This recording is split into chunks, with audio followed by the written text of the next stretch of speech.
That's right. Tell your wife, tell your husband, tell your kids. It's time for 4K for you. Speaking of, it's probably the only semi-kid-friendly show we have on this channel. So I guess I actually mean it when I say that.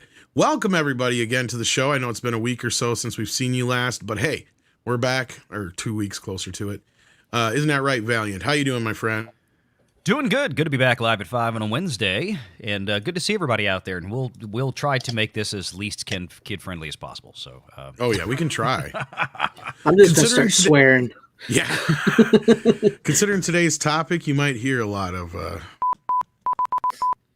type stuff. So yeah, we'll at least wait till we get about 5 minutes in anyway. No, but greetings everybody, and greetings, Greg. How are you doing, Greg of FanZcene? Doing good. Glad to be here and talking physical media with you two fine gentlemen.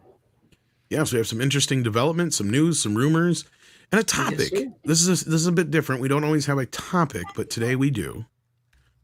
So on the days where we may not have a huge title to talk about, this may happen from time to time, but this is actually a bit of a hot topic lately. I think it's well timed, so I think we'll get into that. As you can tell from the title, it's double dipping, which is something that bothers every collector. Yes, sir. Sometimes even triple dipping. Oh, God. We'll get into some of that, yeah, because there's some movies that I have quadruple copies of in some cases. Yeah. Yeah, I got those. This is very timely, and there's one studio that is probably the most guilty of this, and we're really going to get into that. Let's just say that after their snafu of Star Trek this week, and what you saw on the card on the title and some other things, yeah, we're going to get into that. But welcome everybody to the program. Please share out the link. Let everybody know we're live. I see some regulars filing in already. Thank you so much for being here. We got Hitchhiker42 sending in £2. Said, Highlander is coming in the UK, but art looks bad. I've seen a few different places it's coming. I kind of like the Steelbook, but I think I pre-ordered the big Zavi box set with all the cards and all that business. Yeah.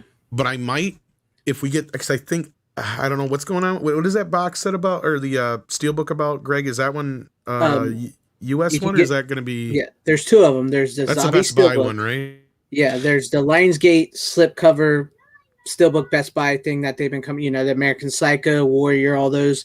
It's one of those. Yeah, I might get that just for the collectability. That's the one I'm talking about, yeah. Or you can get the Zavi. Zavi has a Steelbook that's got different cover art on it compared to that. Is that maybe the one I'm getting? Because I'm getting the one that is going to have all the lobby cards. I think you're getting one like the big old like arrows type packaging. That's what I thought box. It was, Yeah. So I might get the Best Buy one just cause. Plus, I'll probably get that one sooner in the end because the overseas shipping takes forever. Yeah. But, surprisingly, Zavi got me some shit pretty quick this last week, but they broke my Gremlins poster. I don't know if you can see it behind me here. You can see the bottom half there, right over the Gremlin's head. I had to fix it. The frame there was busted. Sucks. Oh man. Yeah, the quality is not the greatest either, so I can't really recommend their posters on that part. But No. The Blu-rays, on the other hand, they got me a few classic Blu-rays I ordered along with a couple other things to make sure I had enough shipping on or whatever. I had a coupon, so I actually got a discount on some of it. But I got like Evil Ed and Brain Damage before they went out of print. Nice. Because I'm not so sure. Maybe Brain Damage will get a 4K, but I'm not so sure about Evil Ed.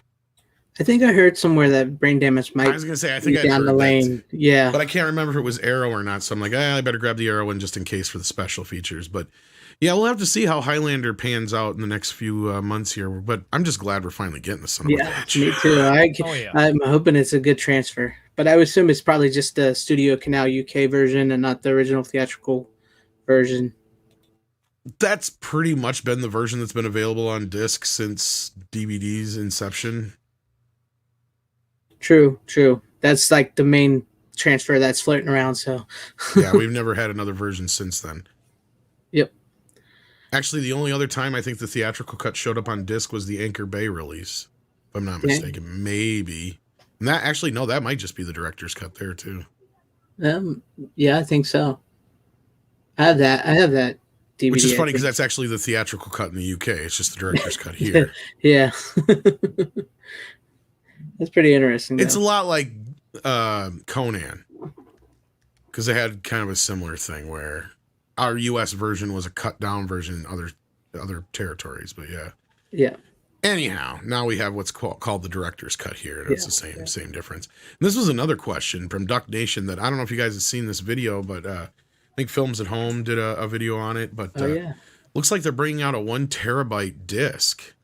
Now, they didn't call it a 4K disc. It's just a 1 terabyte disc. Now, have you heard anything about this, Valiant?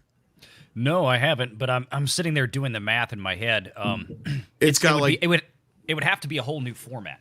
It is, and this is kind of what the video is getting at, and I agree with. It's not something that you could put in a 4K player right now. Right, and that's kind of what the video he was getting at about is, and I agree with most of his takes on it. This is not something they're going to be able to format to 4K or Blu-ray now. The size of these discs, I mean, are huge. I see them being more or less for like major storage. Well, yeah, I mean, even if they manage to fit that much capacity onto a disc that is the same physical size as what we have now, which, look, they've done, right? We went from DVD, then we went to Blu-ray, and then we went to 4K, all on the same physical size media. They could do that with the 1 terabyte, I'm sure. But what happens, and this is why we have 3 different sets of players, right? DVD, Blu-ray to now 4K, is because the physical width of that laser that has to read the pits and dips in that disc has to change. So an existing machine, you could physically put the disc in there, but there's no way to ever be able to read it because you're talking about a whole new laser pickup assembly here for that. And this is the other problem that Victor brings up. I believe you're correct. It's like 16 layers. Right, and you've got to have a current 4K is 3.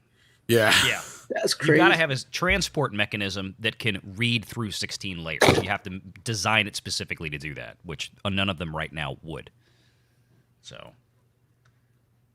That's crazy. Exactamundo. And we already have enough issues with 4K discs. This is one of the downsides of them. If there's any of them, the number one I'd put on my list is because of what Valiant just explained. The smallest minuscule piece of dust on your disc is going to fuck up your 4K presentation way before it will a Blu-ray.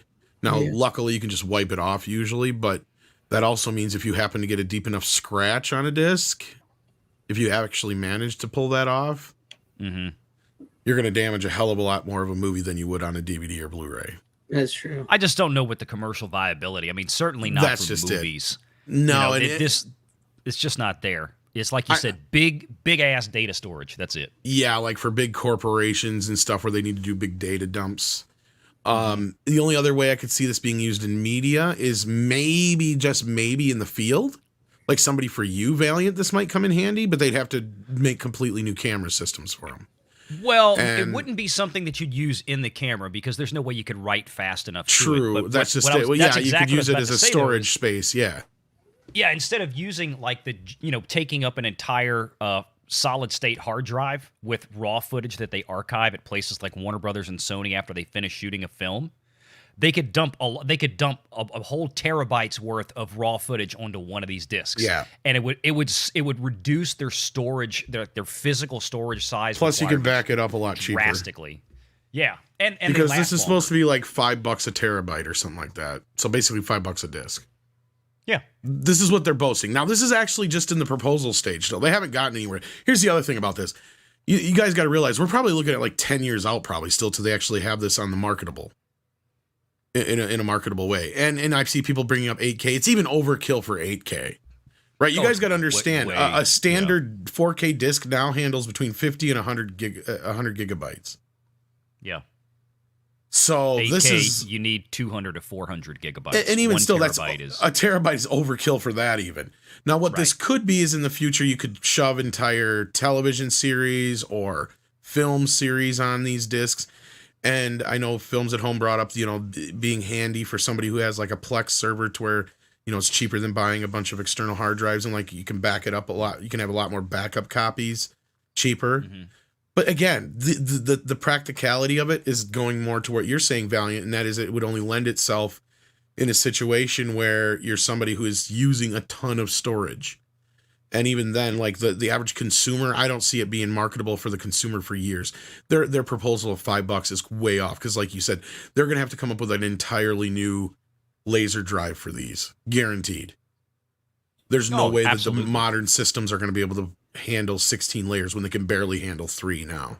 Right. Well, that's what I was saying. Every time that they have had to develop a new, storage capacity disk, it's had to come with a totally different transport mechanism, which is the pickup assembly of the laser that picks up the stuff off the disk before it decodes it. I mean, every time we've done it, from Laserdisc and then on to DVD and then to Blu-ray and then to 4K, we had to make different lasers every time. Yep. And then you look at different, like you said, like it gets smaller and smaller and smaller, means more room for error as well. And then they say by 2024, I can see them maybe having a prototype by 2024.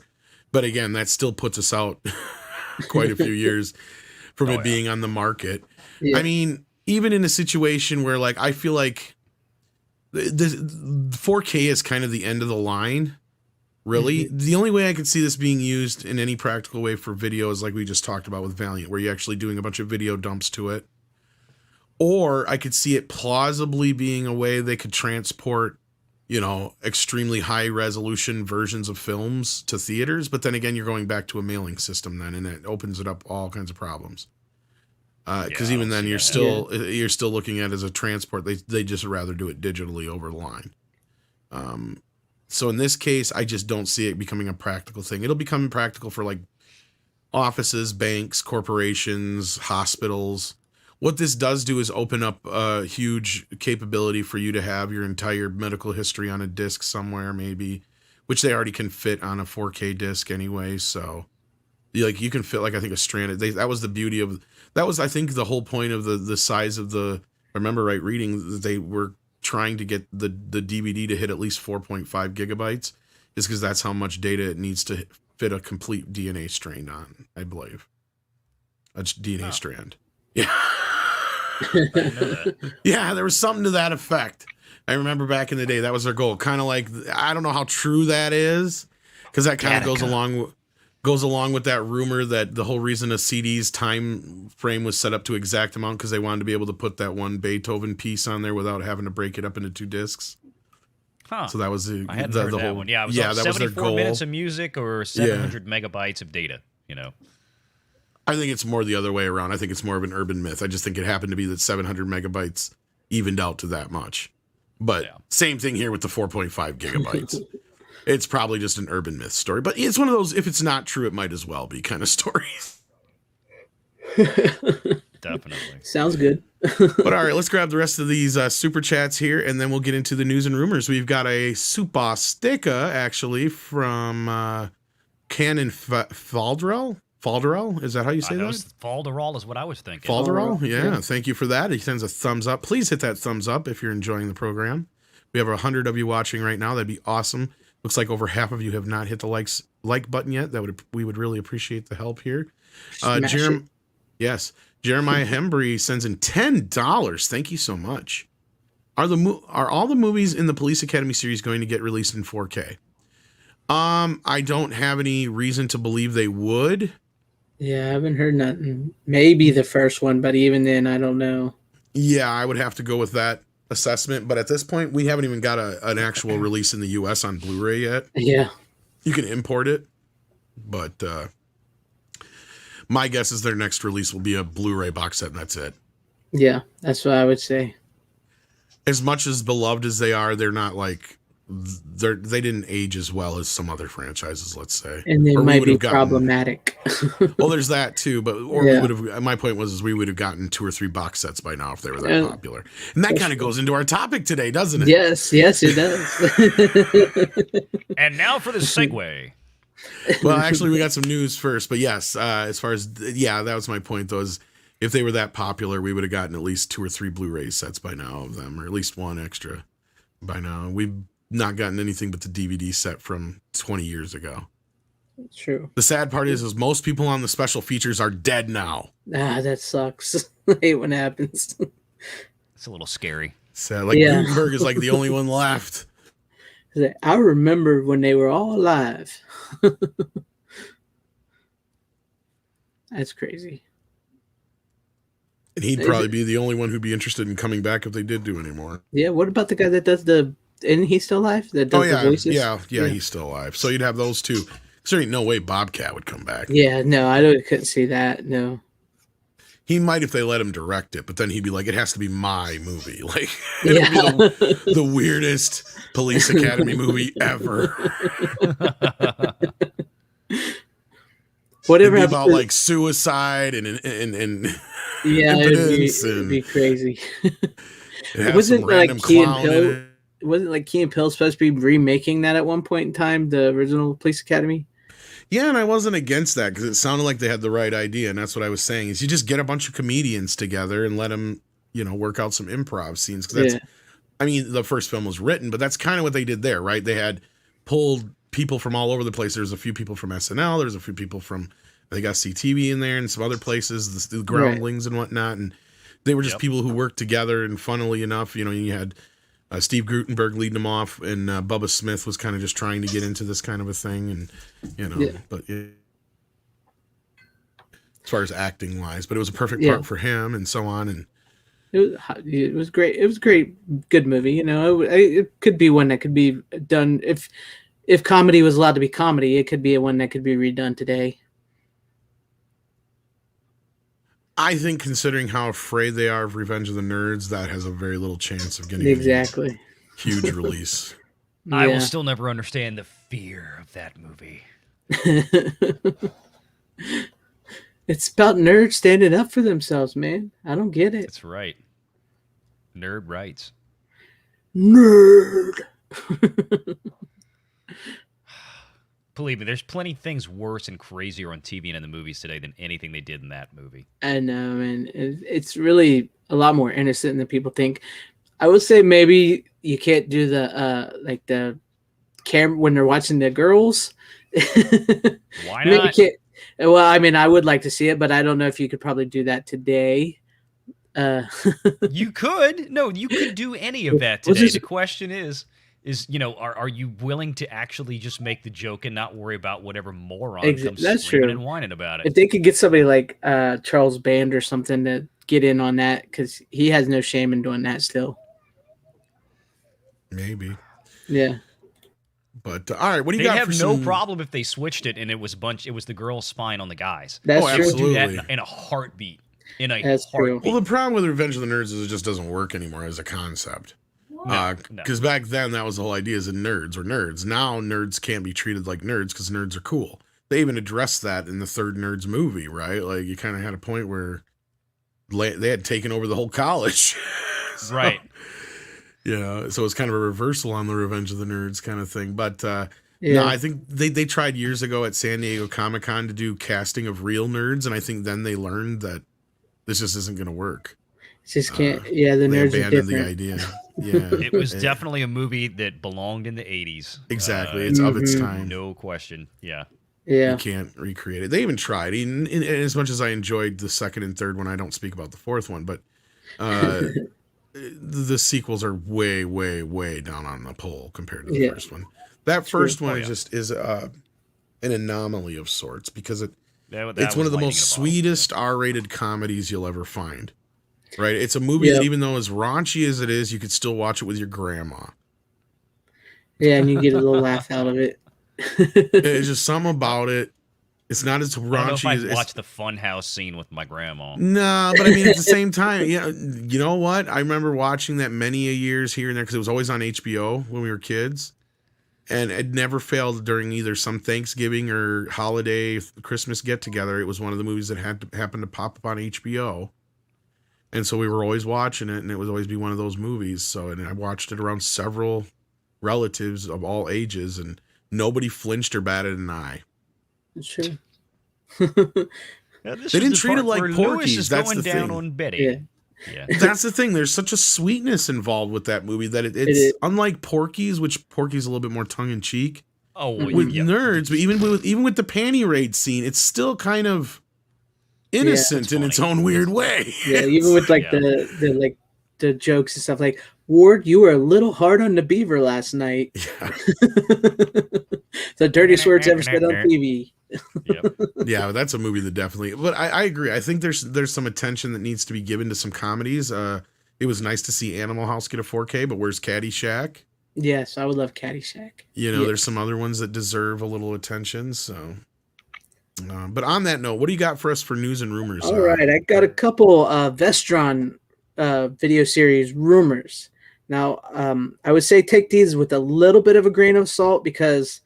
Are these the snow-filled ones I'm thinking of? And maybe a little bit. I think you are. I've only seen one person reporting on these, and he did have to remove one Vestron before because they said it wasn't true.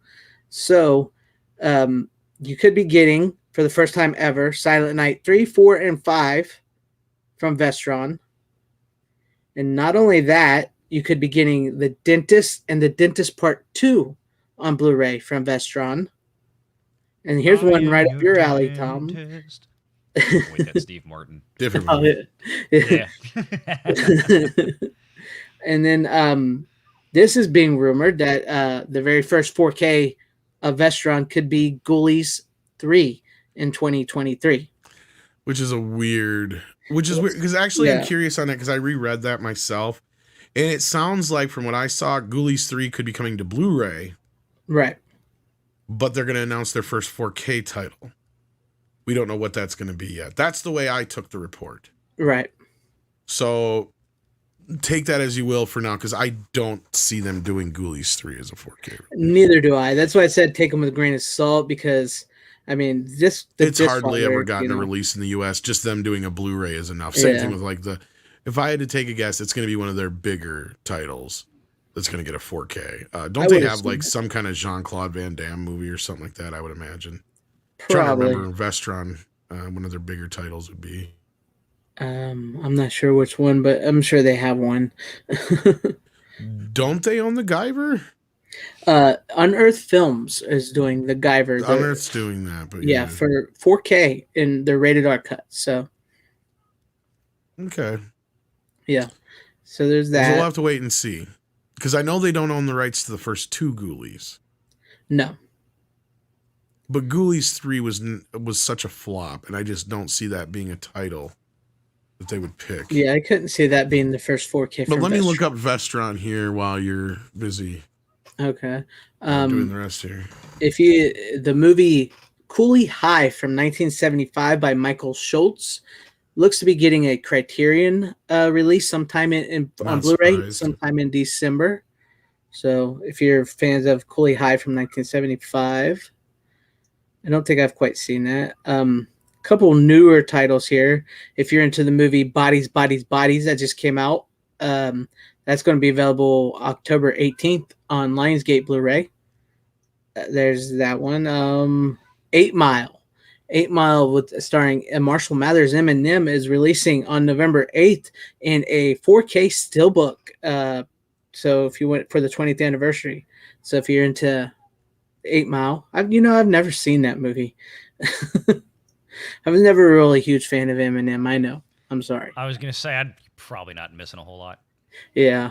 MVD Group is going to be releasing the movie Anvil, the story of Anvil from 2008, coming soon on Blu-ray. No release date yet. I think that's like a mockumentary or something, or a real documentary. I'm not really sure.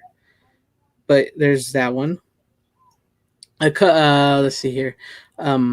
The House by the Cemetery is being released in a limited edition 4K from ESC Editions. I'm not really sure if I've heard of that before, but this is like I'm not sure if it's Lucio Fulci. There it is, Lucio Fulci, and it's on October 5th, and it's only made 2,000 copies of this movie in 4K. So if anybody wants House by the Cemetery from Lucio Fulci, there's that.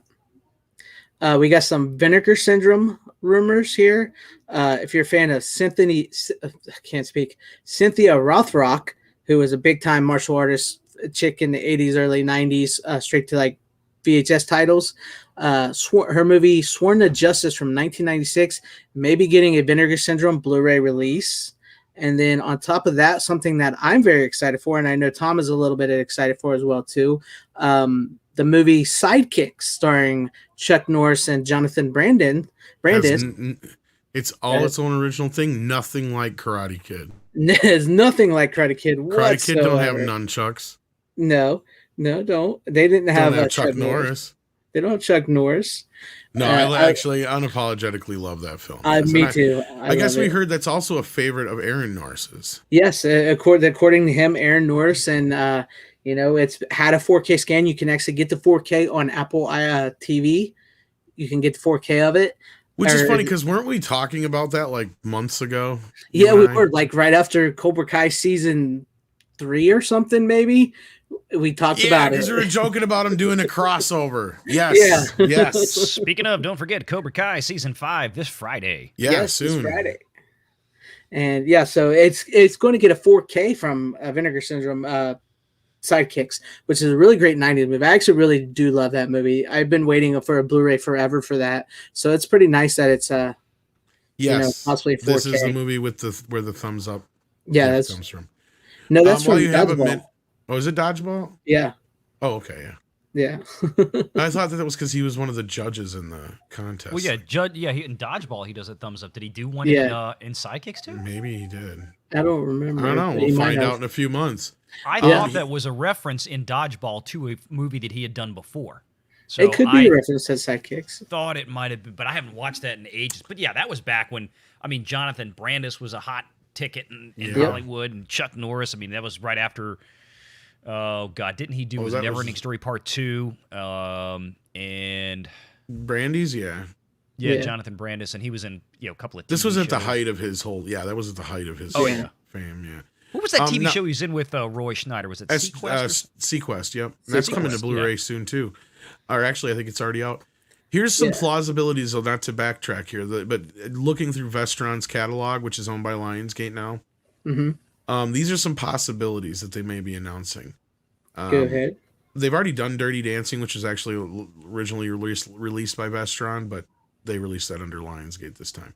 Mm-hmm. My guess is if it's not going to be Young Guns, it might just be Earth Girls Are Easy. That would be nice. I like both, but I'd give me Young Guns in a 4K. And if it's not Young Guns, it might also be, because that would be what I would think it would be. Maybe Little Monsters, but other than that, there's not a shit ton of big hits they have under their belt. Maybe Waxwork.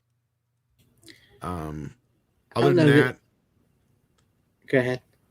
No, because I don't see too much else on here that I could see them boasting a 4K release for. No, that's true. I don't. I could see them releasing Ghoulies 3 on a Vestron Blu-ray, and the Dentist and the Silent Night, Deadly Night movies. But yeah, I could just see them giving Ghoulies a 4K. Part 3. Yeah, see, and those movies that you just mentioned are not even on this list. Yeah. So I said take them with a grain of salt, because I have seen... But I think this is just theatrical only. Before. Yeah.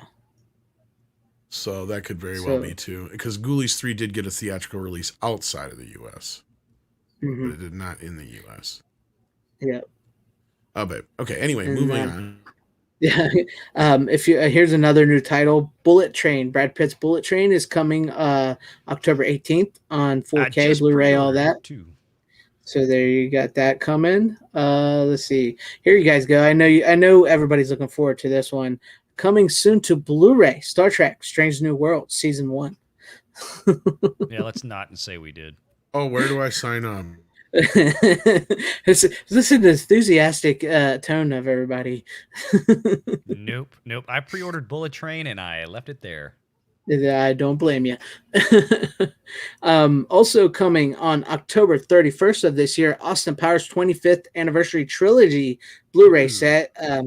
I would assume this is the same scans as the last Blu-ray, but they got a big set this here. Looks like a zombie special, actually. Yeah, it looks like a zombie thing. It's got posters and cards and all that good stuff. So if you're looking forward they got to the that, 4K. Isn't that right? The same time that the 4K of Wayne's World is coming out, huh? Which is weird, because if anything, I'd mentioned that before, that Austin Powers films kind of would pop in 4K. Like, you think with all the color and everything, Yeah. Because I pre-ordered Wayne's World 4K. I mean, I've got the old trilogy. They look okay, but yeah, they could do for an upgrade. I can't believe, because them are some of New Line's biggest hits right behind Lord of the Rings. Mm-hmm. So, I don't know. Yeah. That's weird. But anyhow, looks like to be the case. And yeah, I would guess that they're just the same exact discs as before, just put in this fancy swag. Yeah, this fancy set. But Wayne's World did go up for pre-order, so speaking of. Yeah. That's what I'm saying. I pre-ordered it yesterday. I'm waiting to see if they end up doing a steelbook through Best Buy or something. Just kind of holding back a little bit. I thought, no, they had a steelbook for Bullet Train, not for Wayne's World. Okay, yeah, and I saw that, and I'm kind of debating on which one of those I should get. I don't know if I want to break for the whole fancy pants steelbook, because I think it's like $10 more.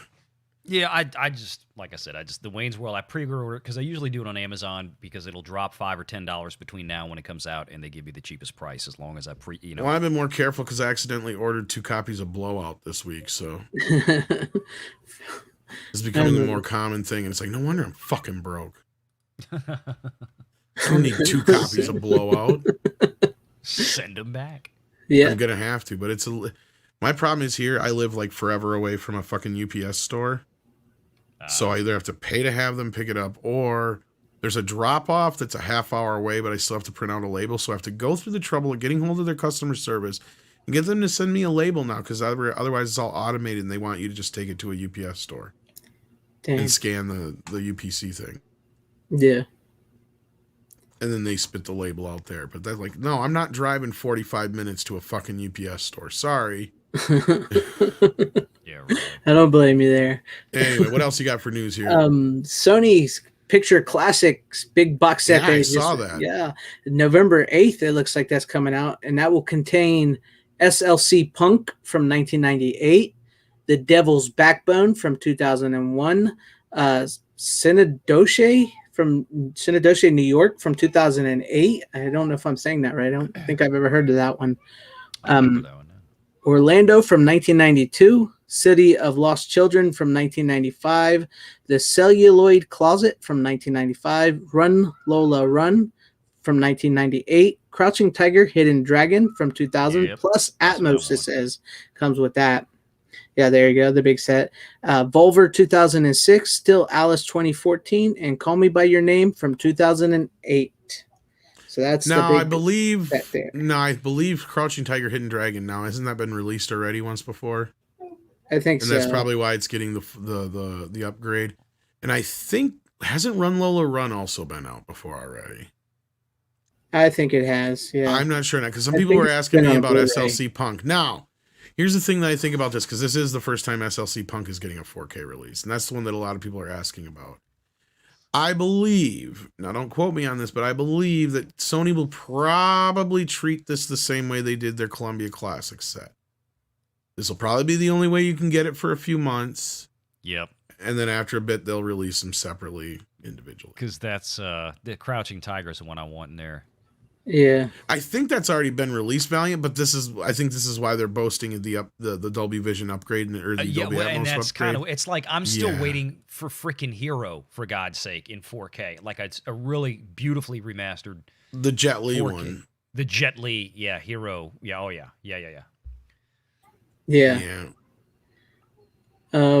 Yeah, but I mean, if you want that big 4K box set, it's got some decent movies in there. I like SLC Punk really. Is one I kind of went to. And I know it felt like years, Duck Nation, but it really only was like a year and a half. Because I got the original Columbia box set in 2020. And then the second one came out last year. So yeah. And it came out like a little while ago. So yeah, I know it seems like forever though. It does. It feels like forever, especially if you're somebody who paid the extra amount to get it separately. more double dipping. There you go for something like that. Exactly. So speaking of that, is there any more news you had to bring up before we get to the main topic? I just got a couple titles. We're about to get to it. Just give you the last story I got here. Just bring this up. I know everybody's talked about it, but the Amityville Horror is getting a 4K from Vinegar Syndrome in September. Needful Things is getting a 4K from Kino Lorber. No date on that yet, but it'll have a brand new 4K scan for the theatrical cut and a brand new HD master for the television cut, scanned from the 35 millimeter interpositive. So there's that for Needful Things. 2 Days in the Valley from 1996 will be coming from Kino. And I think that takes us to our topic of the night with a new 4K coming in December of Another 48 Hours. Yeah, so we recently reported 48 Hours as well. And for those who may remember, one of the things I griped about, and I knew they were going to do to us, was double dip on this. And this has become something that in the community has outraged a lot of consumers, and rightfully so. Now, of course, this isn't a new phenomena, right? We've seen this since the beginning of DVD and Blu-ray, for that matter. They'll release some version of it, and then they'll release some special edition down the road, and then we'll get an extra special edition, and the remastered special edition, and da-da-da-da-da. In fact, I don't know how many copies of Halloween, Escape from New York. Oh, God. You know, a few of these films where I have multiple versions of. I already have, I recently... I got sick of waiting for the Terminator 4K, so I just broke down and bought the remastered version because I had that crappy version from years and years and years ago that first came out. Yeah. I've got, I don't know how many versions of RoboCop, for instance. I've seen those. Yeah, but as you brought up, Total Recall for me. Yeah, there's another one. But as you brought up, one of the biggest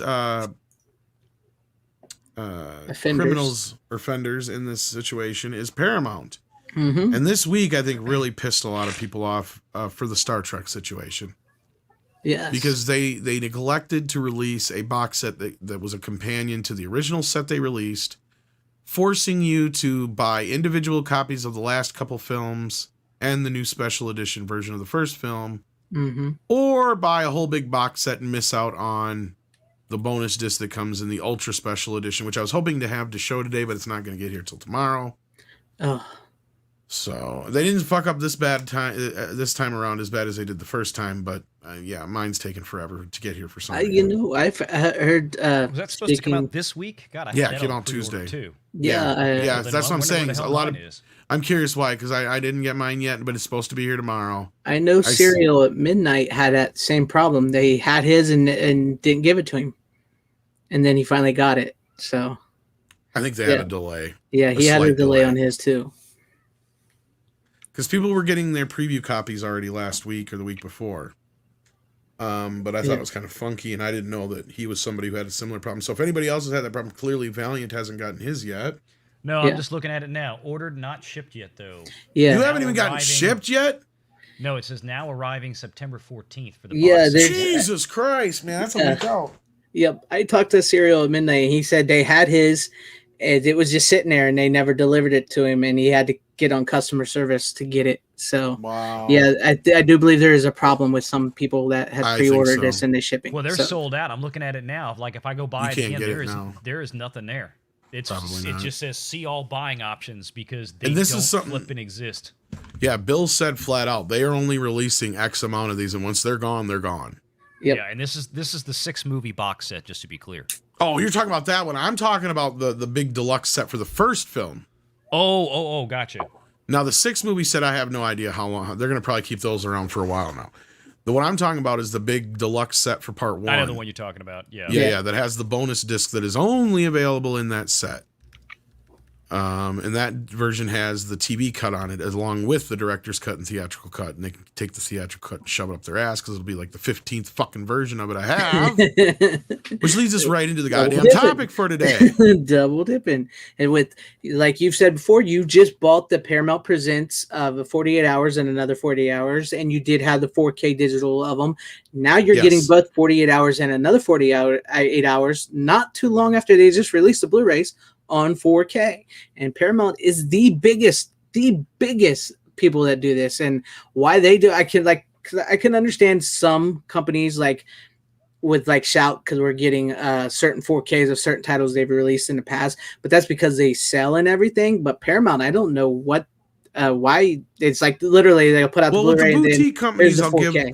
Yeah, right, Greg. I'll give the boutique companies a little bit of leeway because that's a lot of licensing, right? Exactly.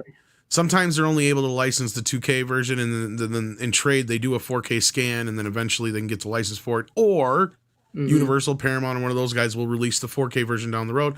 I don't mind that so much. Right. But in this case, we have had, and these are like neck and neck, back to back. Like that's why I didn't bother getting the Steelbook of Wayne's World, because I'm like, first of all, I know it's the same scan as the one I already have. Right. Secondly, you watch, they're gonna not only that one pissed me off because I called that one to a T. I said, you want to bet they're not sitting on a 4K scan and they're just trying to get rid of their old fucking stock? Exactly. And that's pretty much exactly what they fucking did. So that's kind of what's pissing people off about Paramount is they're pulling this bullshit where they're basically just before a release, they'll dump their versions out there, the older versions, and then they did this. Oh, this is the one that pisses me off more than any of them now. What's that? They went, and we just talked about this last week. You and I did. Oh, yeah. But we didn't have a show last week, so we didn't talk about it here. But they fucking turned around and released a 4K version of Wolf of Wall Street just recently. Yes. And turned around and licensed it now to Arrow. Double dip on that, and all they're really giving you that is triple dip on that motherfucker. If you ask me, man, that's like deserves 2 dips for that second one. Yeah. And it's basically all that one is like, it's just a swag, really. There's nothing. Actually, there is additional material. Is there some new stuff in it? Well, you know why they're doing it? Because it works. And I think this is a case where I think it's Scorsese's choice. I think because Scorsese has been very nice with Criterion. Criterion has released like 60% of his films at this point. I think his choice was to do a Criterion, or is it Arrow that's doing this one? But he loves the boutique companies, is my point. And I think that Paramount did it at the last minute just because they knew he wanted to do this other version. Because this one actually has more special features and stuff and swag and other things. So I will buy it in that respect, but I'm pissed. Because I just bought the Steelbook. I don't blame you. It is becoming an increasing problem. And I think in some cases, like you said, I can give the boutique Blu-rays a pass on certain things. It is aggravating, but it's all about licensing, and they have a finite amount of movies they can license, and in order to keep those certain movies, they sort of, 4K, 2K, 4K, then so forth like that. But it's weird, and it does hurt a little bit, especially with Paramount when they release like the Blu-ray, and then here comes the 4K. So what are you going to buy? Like Films at Home, which he did a video about that. What are you going to buy? Are people going to wait to say, well, I ain't going to buy this Blu-ray, I'm just going to buy the 4K? And then it hurts the sales a little bit, and it hurts the collection. So right. I don't, what can you do? No, and that's another point. I'm glad you got into that, because that's one thing I wanted to bring up is now we're stuck in a quandary as collectors, because you're right. If we don't buy this edition that comes out now, then we're getting a less of a chance of getting a 4K down the road. Mm-hmm. But if we do, then we're just adding to the fucking problem.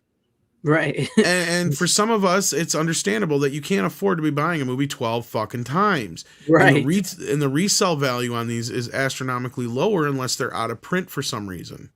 At which point you generally want to keep it for your own collection. So you're kind of stuck in between a rock and a hard place as a collector going, what do I do? And I don't have an answer for that, unfortunately. I wish I did. It's weird because at least like with like Universal, which does a very good job at like with their Blu-rays and 4Ks, even like they'll have a pretty decent gap between them and stuff. And like with the boutique ones, there's a decent enough gap, but what do you do? It's because some of these just it's like, well, they bought the Blu-ray, so just give them the 4K a month later.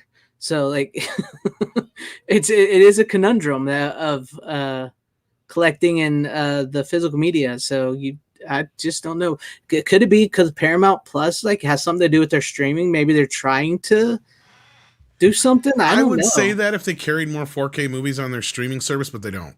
Yeah, that's true. That's true because they don't have many 4K on the there. only 4K ones they boast are the brand new movies or like a situation where they did Star Trek, the rare occasion. Yeah. But no, they have not like loaded up the 4K version of 48 Hours to my knowledge, or even Beverly Hills Cop. In fact, as far as I can tell, they haven't even upgraded my 4K version on Vudu yet. It's still the old flat 4K version without any HDR on it. That's crazy. Last time I checked. So like they could have upgraded it by now, but they haven't. And Paramount is very slow to the game when it comes to that shit. And it seems like they're quicker to do it for Apple. Right. And most of the companies seem to be. Like Apple seems to push for that, but in that case, that's also hurting these sales. That's hurting the physical media sales as, when more people buy digital. Now, the upside of this is 4K is starting to take up more of the market. The problem is it's a shrinking market. And it's not, and here's the problem I think that the studios are not seeing, and I'm curious what you think about this too, Valiant, because Greg and I have talked a little bit about it, but not so much in the actual business side of things. But don't you think that they would see that this is hurting them in the long run in a sense of, how do I want to put this? They're killing the market when it comes to their core audience by saying that people aren't buying Blu-rays and DVDs when it's because they're taking them out of stores, right? You can't get a hold of them anymore. You can't walk into a Walmart and buy just about anything you want anymore compared to used to. And same thing with Best Buy, and the Suncoasts are gone. And, we don't have any of these stores anymore that handle it outside of boutique retail sale stores and stuff like that. So why do you not think, at least from a corporate standpoint, Valiant, they haven't seen that they're basically, chopping off their face despite themselves at this point, or however the saying goes. I can't remember the cutting off their own face. Their nose despite their face. Despite their face. Yeah. Despite your face, yeah. Well, there's so many moving parts to it is the problem. Number one, you've got a lot of these studios. Obviously, we all know that they now all have their own proprietary streaming services. So they, the desperation over the last several years to drive subscription traffic to that has probably pulled a lot of the energy that they otherwise would have maybe put into putting physical media on the shelves. There's also the issue with the retailers themselves. I mean, when you think about, okay, I'm going to go buy a movie, a physical copy of a movie somewhere. Where are you going to go? You go to Target, you go to Walmart, you go to Best Buy. That's really about it nowadays. What do all three of those things have in common? They've all kind of gotten shellacked by the likes of Amazon. So they've reduced shelf space for the things that people are most frequently buying online, which is usually the stuff like the movies or physical media. And they've put it in there to, like, somebody walking into Best Buy is more likely to go to a Best Buy to physically buy a TV, a $3,000 television set they can put their eyes on, versus a $25 4K disc. Same thing with Walmart and Target. I mean, I went to Walmart today. I have not been to my Walmart where I live in couple of years, probably. It's just out of the way for me, and there's plenty of other places around here where I order stuff online. But I went there today looking for something specific, and I said, okay, we went there, and of course, Renegade Jr. immediately noticed, oh, yeah, Minions Rise of Gru came out yesterday. So I'm like, screw it, well, here, we'll pick up a copy. And I had to go run to the back of the store to go find it. And Walmart used to have like 5-6 rows of DVDs and Blu-rays and stuff years ago. Now it's even one. in the smaller stores, exactly. Yeah, it's one shelf. It's not even a whole aisle. It's like half an aisle of shelf space, basically. It's only on one side of the aisle, and that's it. And it's now they had a copy. We got Minions in 4K. Most people also these days are like, where can I watch it online? I know I can watch it online, and there's a convenience factor. I think it's kind of become a self-fulfilling prophecy what they've done to themselves. Instead of respecting, and let's take a perfect example that's going on right now, instead of respecting the traditional theatrical windows and the different pay windows, look at Top Gun Maverick. Okay? Movies in the theater for 90 days. Originally was supposed to be 120. They split the difference. They left it in the theaters, and they didn't put it on streaming. They made it available for PVOD. So that's all you can do right now is if you want to see it at home, you pay your $20 to buy it digitally with the actual physical media not coming out until November. Guess what I did? I bought both. I bought the PVOD because I wanted to frickin' watch it again right now in my house, and I pre-ordered the physical media, but I'm one of those guys. And then it'll be on streaming at some point after that. Probably be into next year before you actually see it streaming somewhere like on Paramount. See, now that's a good example, though, of a double dip that you initiated yourself. Like, you could have been patient enough to wait, I'm sure, another month or so if you had to. You know, but you wanted to watch it now. You wanted to support the movie. Right. No, I understand exactly why you did it. Now, here's another situation. Similar to what you're talking about, but I'm kind of stuck in a point, well, should I pay the money or not? I enjoyed Spider-Man No Way Home. I would like to see the fun edition. I'm sure it will come out on Blu-ray here in a few weeks, but there's a good example of the classic style of how they used to double dip us, right? They would come out with the Blu-ray or the DVD, cut. And then you would get the unrated cut or the extended cut roughly around a half year later. And that would be the double dip that would piss me off too, because then you're like, really, dude? For 5-10 extra minutes of footage, you're gonna pull this shit on me. And very rarely have the directors or extended or unrated cuts ever really been worth it. In fact, 9 times out of 10, I end up going back to the theatrical cuts eventually anyway, in most cases, because a lot of the stuff that's added is just obnoxious. And it's the same kind of thing here with the Spider-Man situation. And I didn't think it was a very great 4K presentation to begin with. And I have yet to be able to experience the 3D Blu-ray because for some reason, my region-free player won't handle 3D Blu-ray for some reason. That or there's something wrong with the disc, and I don't know it yet, but I can't tell. So I don't know. It won't play it, so I'm having issues on that. No, like I'm kind of torn. Do I really want to spend the money on Spider-Man again? I just bought the Steelbook. I didn't really care for the 4K presentation of it. Is it really worth me buying again for a couple more minutes? I don't know. I really don't know. It depends. Maybe that'll be a Black Friday one I'll look for, but they might be too new by then because I have a feeling that's the one they'll push for Christmas. But yeah, you'll probably be able to get the theatrical one pretty cheap, but the more fun edition will probably be a little more expensive. Yeah, and to speak on that whole the physical to media departments and Walmart stuff, I'm actually going to be putting together a video about that myself as well because I've took some footage of the Walmart I used to go to because it used to, like Valiant said, it had like 4 or 5 rows. Now it's just one row, one of those little things out in the middle, where they have movies on one side and another side like that. And then I went to this other place I didn't really buy movies from, but they used to have at least three rows, and what I found there shocked me, their physical media department, and I'm saving that for the video, and I'm hoping to get to Best Buy sometime soon and take a little video of that, and I'll show you guys. But it's, what do you do? I mean, you do you want to double dip? How do you support these things? And it is easy to get right off of Amazon to get something, or even like the Shout Factory website or something. The same thing happened with video games. You can't find video games in the stores anymore either. The PlayStation 5, you can get a PlayStation 5 if you can find one for $400. But guess what? It doesn't have anymore. An optical drive. Oh, you want the optical drive version? It's an extra $100, $200 to get the optical drive on it.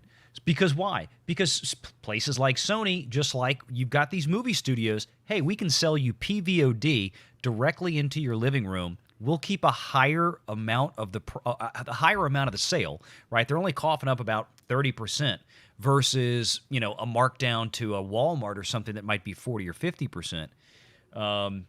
They're keeping more of the sale. They can send it straight to you. And in the case of like Sony and Xbox, they don't have to produce a physical piece of media anymore to put in a store to sell you a video game. You just download it straight from the internet and they get the whole $50-$60. I mean, that's what's going on. It's the same thing with the movies too. They don't have all the physical production costs of having to make a disc, a sleeve, a jacket, all the goodies and stuff. No, it's a digital file. And once we have the digital file rendered, that's it. We're done. We don't have to spend another $2 to make a piece of physical packaging and all the artwork that goes with it. We're done. Yeah. And we get to keep more money. Yeah. Duh. I mean, that's it. Yeah. Yeah.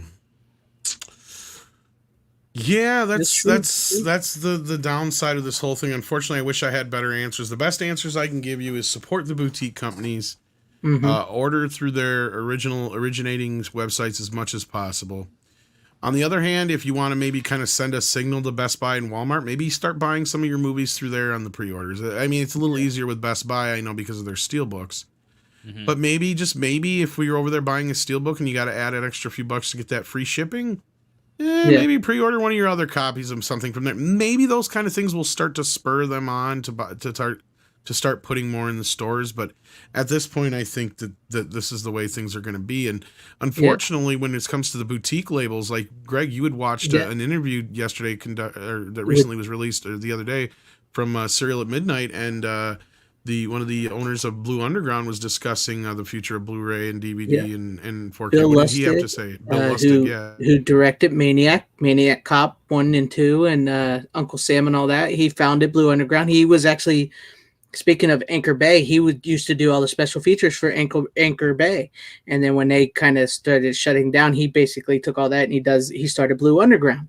And he basically said there's a finite amount of time left for these boutique labels such as Blue Underground, possibly Severin, and I would probably throw Vinegar Syndrome in there as well too, where they have these titles that they license and they make a lot of money on like the more of the studio like titles that they license, and they only have a finite amount of time of titles that they can actually license and put out on Blu-ray or 4K. And he expects within probably, I don't remember how many years he said. It's a little ways away, but he said it expects like even his Blue Underground, Severin, and them to be gone. Like some of those boutique labels will be gone. And so you have, if you're a physical media supporter and you want these movies, you sort of have to buy from them. Yes, they are a little more expensive. He said his Blue Underground is more expensive because he outsources his scans. So it's all his money. He's putting his own money into Blue Underground. So that's why his 4Ks are like $40, $50, a little more than most other 4Ks, whereas like Severin and them have their in-house operations where they can actually scan it and press it there and all that. So he sort of outsources his.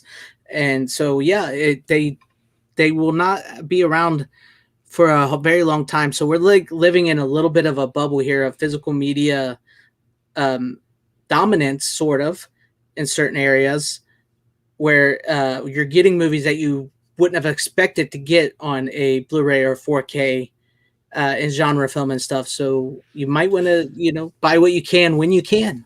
No, and I see what he's getting at, because there's only so many times they can release some of these bigger titles. Exactly. I brought up like, Escape from New York. We've got the 4K now. What else can we do?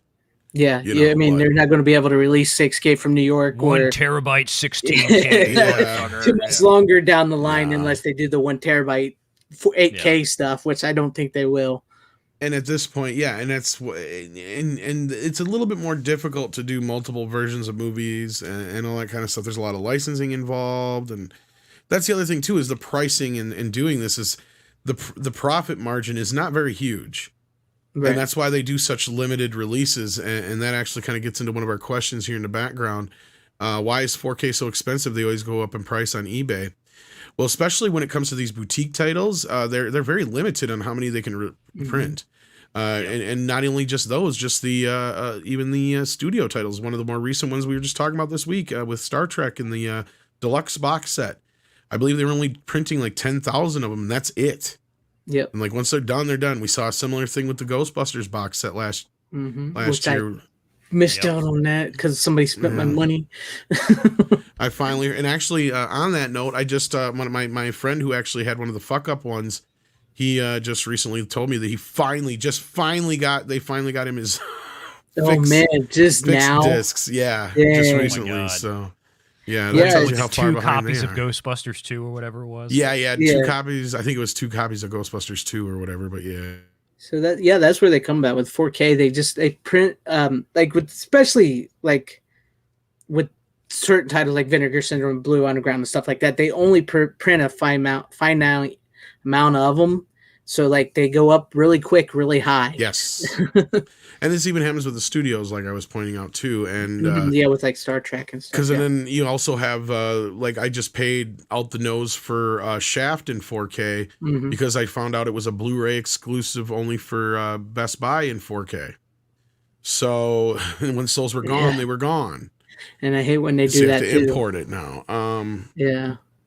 But yeah, that's part of the reason why is because they're just not creating as many as they used to for these, going off of what Greg was just explaining and the whole cost that goes into this kind of stuff. Once in a while, they'll get lucky and, you know, somebody else will pay for the scan or whatever, or they'll get it given to them, but then they're at the mercy of whatever that scan is.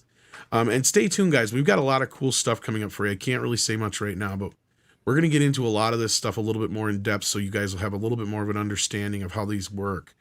But I think it's sad but true that we're going to reach a point where some of these companies may have to conglomerate a little bit.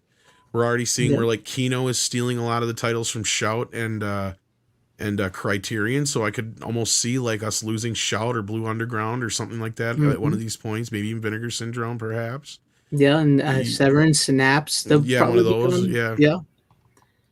Or if they're smart, they'll find a way to work together and come together as one company. I would say probably Blue Underground and Severin and Synapse would probably come together because Bill Lustig kind of feels like he said he had friends there. Like a lot of the people he worked with at Anchor Bay. That's kind of how actually went over there. That's kind of how Shout Factory formed. Is a bunch of the guys from like Rhino and Anchor Bay and stuff got together. And yeah, so it wouldn't surprise me if it's like three of those type companies merged into one. Yeah. So. But Shouty is even one that I'm kind of like, and here's the thing with Shout is you also have to look at, a lot of times their profit margins go out the door when they have a problem. And how often have we seen in the last few years where they've had to fix something? Oh, yeah. Yeah, yeah. And unless they can point the finger at somebody in the other end, then that means they probably have to eat the cost of a lot of that shit. And especially when it comes to like some of the fuck-ups Criterion has had, I guarantee you they had to pay for those. Because that was their fucking fault. Yeah. Smash this disc and send it back and we'll give you the new one. And just like I don't see Arrow Shout, even giving the time of day to the Child's Play 3 problem. I get it, it's annoying, but I don't see him fixing it. I don't. It's just so minimal. Yeah. And there was so much. Are you talking about the greasy cases? No. You didn't know about this? There's like a second of audio that drops out in Child's Play 3. Oh, I didn't hear about that. I thought you talked about the greasy cases. Really quick. It's one of the physical media guys. I had posted it on Twitter for. Because I verified it for him. But yeah, it's just a real quick dropout at about 40 some minutes and some seconds when it's just after it switches scenes. Because at first I'm like, well, are you sure it's not a layer change? But when you watch it, it's like, oh no, it's inherent in the disc. Because otherwise it would send my stereo going batty and stuff like that. It doesn't change anything. So it's like, it's clearly just a dropout in the original soundtrack. And everything just drops out for like a second. You barely even notice it. Unless you're paying that much attention. Yeah. I didn't hear that one. It's on both the Blu-ray and the 4K, so that's another reason why we know it's inherent to the soundtrack. But yeah, so you'll have those kind of things sometimes. And the greasy cases thing, that has something to do with the factories they get them from and the way that they're packed, and the stuff that they produce these with. If they're in a certain environment, they'll start to break down, and that's where the grease comes from. There's a bunch of videos out there about it if you want to do some research on it. But must be in one of those digital labs in Wuhan. Oh, we might get in trouble. Christian Garcia says there is a rumor that Shout Factory is going to release the original Spider-Man live-action TV series on DVD. I'd rather have it on Blu-ray, but that's interesting if they do. Yeah, that'd be kind of... Well, they did do Doctor Strange, the movie, TV movie. Just recently. So that may be a plausibility. Crom's Devil says, hey, Tom, I haven't been able to watch the last few streams. What's the latest on Conan the Barbarian 4K? I was able to import Red Sonja 4K, and it's awesome. Appreciate you guys. Nothing new on that front, but they're also doing 2 movies at once, so that might be another reason why it's taking a little longer. But I would imagine they're definitely going to be coming probably, if not in the first half of next year, maybe last half of next year. Simply because there's another issue is they've been having to delay a lot of titles lately because they're just getting so backed up. Yeah. Because there's only so many producing facilities now, and like Germany and Mexico are handling the bulk of it. So it's a lot of work for these That's companies. another reason, like with these companies in the 4K, is like there's hardly any manufacturing places left. So, and they closed down all the ones here in the U.S. So yeah, what can just you before do? the pandemic, Except for that which was one. crazy. Yeah, even Warner Brothers, which they were one of the biggest producers for a while there too. Mm-hmm. Yeah, Crom's Devil, I haven't heard anything new to pass on to you, but if we do, believe you me, we will let you know. And I gotta imagine, I can't believe Fred Sonja beat Conan Conan to fucking 4K of all things. But hey, I think the reasoning behind that has more to do with the 4K mastering process is probably taking a little bit longer because of that. And with Arrow doing things, they're probably working on things in the background. There could be another reason behind it.